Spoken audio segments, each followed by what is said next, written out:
ఖమ్మం జిల్లా గిరిజనులు కొమ్మూది యుద్ధానికి వస్తున్నారు. ఆదిలాబాద్ జోడేఘాట్ గుట్టలలో తుడుం దెబ్బ మోగుతున్నది.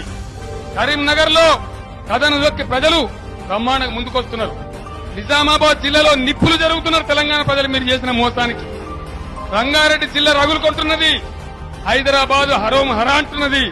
ఇగో సిద్దిపేటలో మెదకు మెరుపు రవ్వలై తెలంగాణ మెరుపు రవ్వలై మెరుస్తా ఉన్నది. 10 జిల్లాలు కూడా మొత్తం మిమ్మల్ని చుట్టుముడతాయి. జాగ్రత్త.